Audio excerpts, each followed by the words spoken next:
Halo, assalamualaikum warahmatullahi wabarakatuh. Selamat siang, teman-teman petani Nusantara, petani apapun ya. Pada kali ini saya mau sedikit cerita dan membagikan tentang biosaka, yang mana biosaka itu ditemukan oleh Bapak Ansar ya, Bapak Ansar yang sebagai inisiator ya biosaka.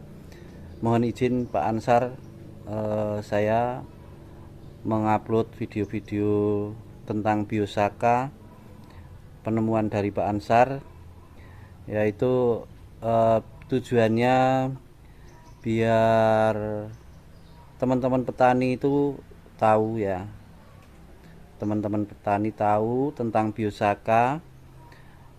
Intinya karena harga pupuk itu sekarang mahal, dan hadirnya biosaka itu sangat penting dan sangat membantu sekali untuk teman-teman petani ya. eh, ini contoh ya, contoh eh, yang sudah saya aplikasikan dari biosaka. Tanaman cabai di belakang saya ini hasilnya sangat luar biasa. Dan biosaka adalah seperti ini saya mencoba kasihkan ke tanaman-tanaman cabai, porang, dan tanaman lain, itu hasilnya sangat bagus.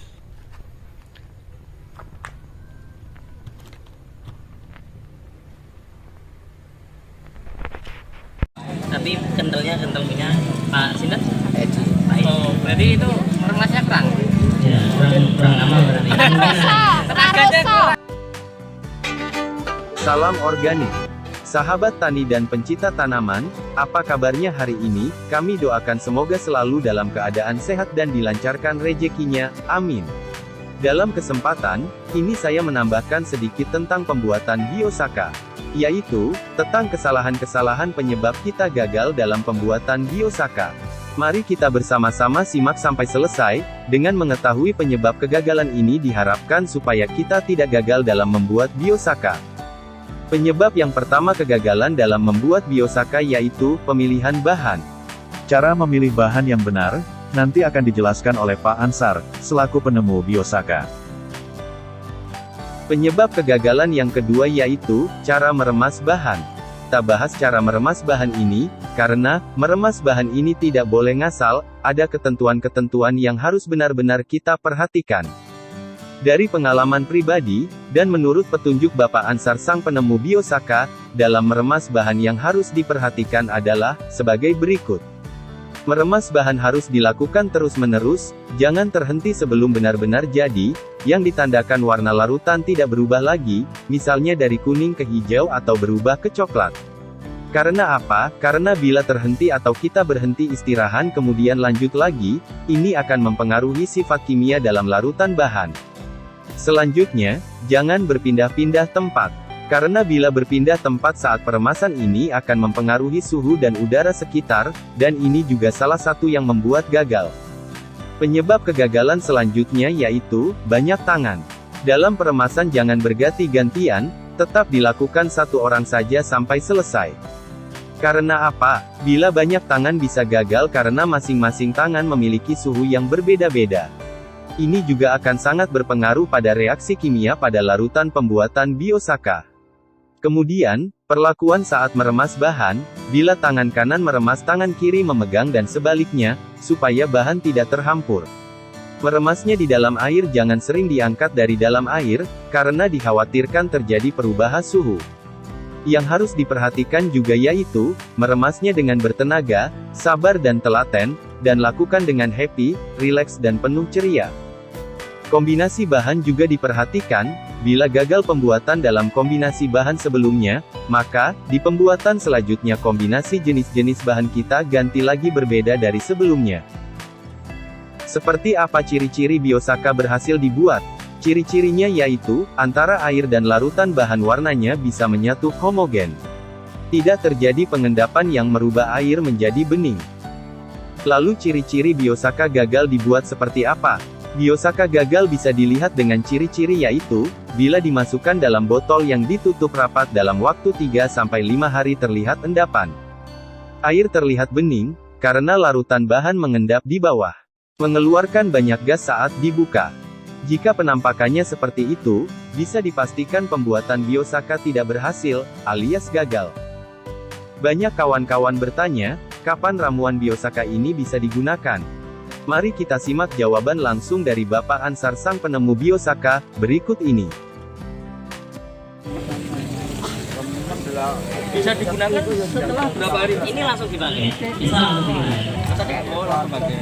Tapi untuk yang mengawali yang baru belajar itu disimpan saja selama 3-5 hari. Kalau tidak ada keluar gas, nggak mengendap total, tidak ada terjadi pemisahan antara air yang bening sama endapan di bawah. Jadi, Biosaka bisa langsung digunakan setelah dibuat. Untuk pemula yang ingin memastikan Biosaka berhasil atau gagal, gunakan cara dimasukkan dalam botol seperti penjelasan kami sebelumnya. Lalu bagaimana cara aplikasi Biosaka? Cara aplikasi Biosaka yaitu, penyepraian kabut saja.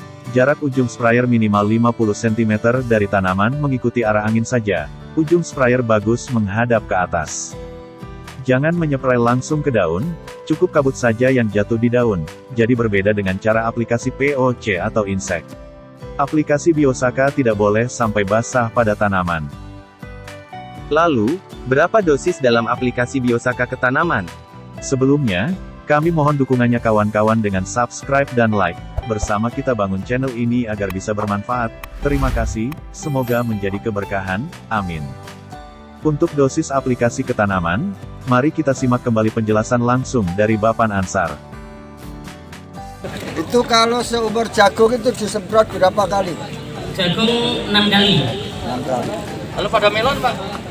Kalau melon petani di Blitar rajin-rajin Pak. Cuma gang 2 hari, ada yang gang 3 hari. Ulang-ulang. Ya, kalau padi, Pak? Padi berapa kali? Untuk padi 6-7 kali. Demikian tadi penjelasan dari Pak Ansar. Untuk praktek pembuatan Biosaka ini, sebaiknya langsung praktek ke Pak Ansar karena kemungkinan banyak hal-hal yang sulit beliau jelaskan lewat media sosial. Namun, bila kawan-kawan ingin mencoba langsung, video ini bisa sebagai referensi. Biosaka cukup dikabut-kabut dan jaraknya agak tinggi saja. Hasilnya nanti kita lihat setiap 10-15 hari kali perlakuan. Kalau ada yang telaten, kayak gini malah boleh. Di bawahnya. Langsung di bawah. Dia nggak boleh itu kayak gini. Nah, kayak gini malah nggak boleh. Nggak boleh ngapung, nggak ngapung, nggak Kalau apa. Jangan ngapung, nggak boleh kalau kayak gini tadi itu rusak Pak malahan. deket. Ya, jadi kalau kayak gini itu nggak boleh. Nah, terlalu Tapi kalau di bawah, di tanahnya malah boleh. Nah, bebas kalau di bawah. kalau di bawah bebas. Kalau di daun kayak gini, kalau kayak gini itu nggak bisa. Dia dibutuhkan lengket Pak. Ngendap di daun. Setengahnya ke atas kalau lagi nggak ada angin. Ya ke atas tuh gitu. Wah, berarti wong tani kayak kleru. Enggak, khusus Biosaka begini, nek lain Biosaka bebas. Jelasin sedetail-detailnya kenapa milih bahannya Biosaka itu harus yang 100% bahasanya paripurna, bukan hanya ini, pokoknya fase terbaiknya lah. Nah, dan itu terjadi hanya beberapa waktu, paling lama 3 hari. Itu pun jarang tanaman yang bisa fase paripurna selama 3 hari. Rata-rata hanya 24 jam, bahkan ada yang hanya 12 jam. Nah, makanya tadi itu tak bilang, sedikit saja kesalahan bahan bukan tidak bisa menjadi Biosaka, tapi menjadi pemicu. Jadi Biosaka tapi jadi pemicu untuk sakit. Misal ada jamur, jadi kita bisa jangan-jangan malah nyemprot bibitnya jamur. Ada hama, kita indikasi bahwa tanaman itu sudah menarik hama. Takutnya tanaman budidaya kita itu mengeluarkan sinyal yang menarik hama. 100% sehat, mulai dari fisiknya, pupus daunnya, terus tahan terhadap cuacanya, ya wis seperti itu. Intinya satu, sabar. Kadang untuk mencari bahan itu jangankan keliling lapangan, keliling 3 kecamatan mau pun tidak pernah. mau Sering nggak ngerti kita, persentasinya mungkin hanya 0,00 sekian kalau itu bahan kimia, dia akan mengeluarkan reaksi. Nah, reaksi yang terus berlanjut sampai akhir, makanya harapan kita homogen. Contoh A plus B plus C, ya, misalnya bahan A plus B plus C, misalnya A bahan kimia, B bahan kimia, C bahan kimia, itu kita reaksikan dengan harapan menjadi sebuah reaksi ABC, ya, ABC tanpa ada yang teroksidasi. Nah, pokoknya homogen lah jadi ABC. Gara-gara reaksinya terhenti di tengah, jadinya bisa AB plus C, bisa A plus BC, atau AC plus B, bisa seperti itu. Ini logika-logika di reaksi kimia. Kenapa kita tidak boleh terhenti, kenapa tidak boleh ganti tangan itu perubahan suhu juga mempengaruhi. Apalagi pindah tempat, atmosfer yang ada di dalam ember itu tiba-tiba bereaksi dengan udara, itu juga berbeda. Saya indikator melihat tanaman itu beradaptasi dengan cuaca itu di pucuknya. Jadi pupus itu nanti akan kaku tidak, akan menguning tidak, akan nguncup, dia nggak mau ini, itu kita di pucuknya. Itu Biosaka yang paling harus ditekankan itu adalah pemilihan bahan, ya. Pemilihan bahan itu yang saya mohon maaf, saya sendiri tidak berani membuat tutorial bagaimana memilih bahan di YouTube, karena apa? Memang sulit dijelaskan melalui media sosial. Jadi mohon maaf untuk para YouTuber yang pernah mengupload tutorial pembuatan Biosaka, apalagi pakai sarung tangan. Saya minta ke Pak Dirjen untuk menindaklanjuti itu, karena apa? Nanti takutnya kacau, gitu loh. Ini ngomong sharing saja, jadi bukan saya sok-sokan. Tapi saya itu sudah 10 tahun mengembangkan Biosaka, itu saja tetap masih sulit untuk dalam mencari bahan. Apalagi ada tutorial YouTube tinggal metik-metik di kanan kirinya. Waduh, ya saya harap itu benar kontennya mendidik, tapi saya hanya berharap kalau konten tentang Biosaka itu nantinya tidak menyesatkan. Demikian penjelasan singkat tentang penyebab-penyebab kegagalan dalam membuat Biosaka, semoga bermanfaat. Mohon dukungannya dengan like dan subscribe, terima kasih, semoga menjadi barokah. Bila ada kritik, saran dan pertanyaan, silakan tulis di kolom komentar. Salam organik, tetap semangat hijaukan bumi. Baik, cukup sekian dulu ya video kali ini. Intinya saya cuma berbagi biar teman-teman semua tahu tentang Biosaka, biar teman-teman tanamannya subur ya, subur, gemah, ripah, loh jinawi gitu.